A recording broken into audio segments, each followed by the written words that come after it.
Okay, so the Miami Dolphins, let's talk about their draft. Listen, I'm just going to be honest. I'm not a fan of drafting wide receivers in the top 10. It doesn't make sense to me because you can get so many good wide receivers later on. They could have easily gotten a good wide receiver later on. So to me, that would have been probably a better move is to just sort of wait. They could have gotten someone else. I talked about getting like a Parsons with that pick instead, who would have, I think fit their defense really well. They don't go that way, which is, I don't love it. But at the same time, Jalen Waddle looks really good. Like I think Jalen Waddle will be awesome. He was my wide receiver too. He runs a sub 4.4. He I would say sometimes my only real issue with him is sometimes he fails to make a tough catch. But again, great speed, great footwork, and the only real other issue I have is sometimes he tries to make too many moves instead of just running forward. But those are very, very small nitpicks. You could argue his height and weight is a little bit of an issue as well with 5'10", 183. That's not huge, but at the same time, his tape is fine. I think he'll be great in that offense. And like I said, when I made my video on him, is that you have Jamar Chase, who everyone kept mocking. Oh, they'll get Jamar Chase if Cincinnati doesn't. I think Waddle fits that offense way better. You need someone who can win on the inside as well. So now you have Waddle who can win on the outside or the inside. Just makes the whole offense flow better. So it's one of those, yeah, maybe not the pick I would have taken, but at the same time, I love the pick. And I think that it'll be a great fit. He'll play very well. So I have no real issues too much other than just I don't like a wide receiver at that spot. That's my only issue.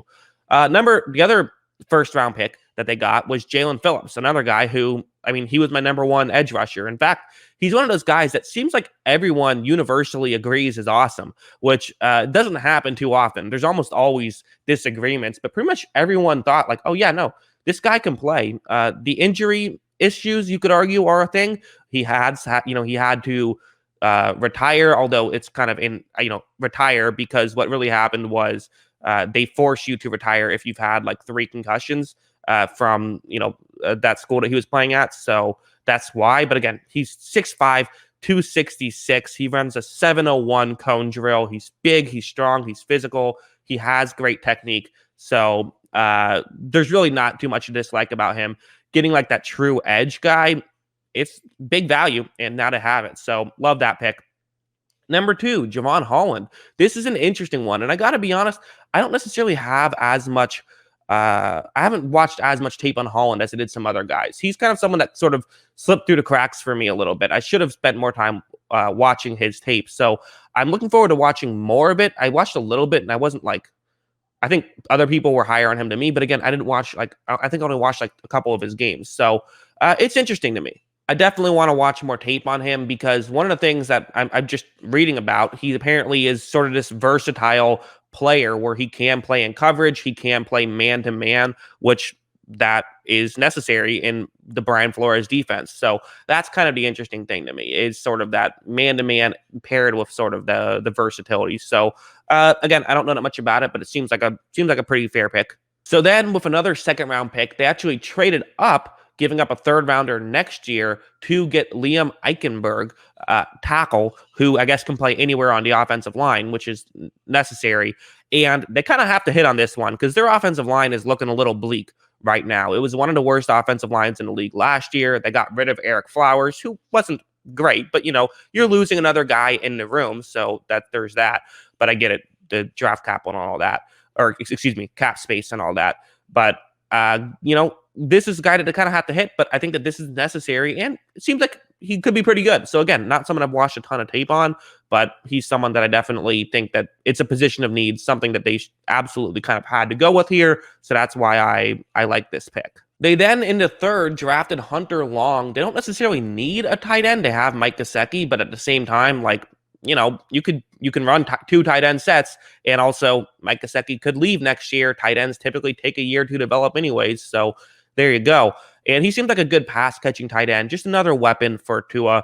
Honestly, the Dolphins have plenty of weapons now. Weapons are not their issue. It's going to be offensive line and potentially running game. And then finally, in the 7th, so, they didn't have a pick in the 4th, 5th, or 6th, but in the 7th, getting a tackle, Larnell Coleman, and then getting a running back. They do get a running back, but in the 7th round, Gerard Dokes. So, again, these are positions of need.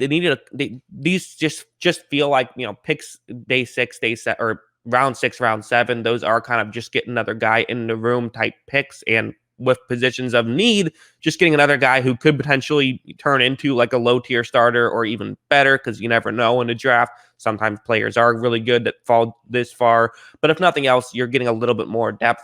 And, hopefully, like, at least like a guy like Dokes, typically running backs that get drafted late can also play special teams. So that might be a factor as well. So no real criticisms for these two picks. My only real criticism I have with Miami is you could argue, like, I talked about, I should have mentioned this earlier, but I talked about how they could have gone Parsons with number 6, but that was under the impression that I thought Sewell would have been gone pick 5.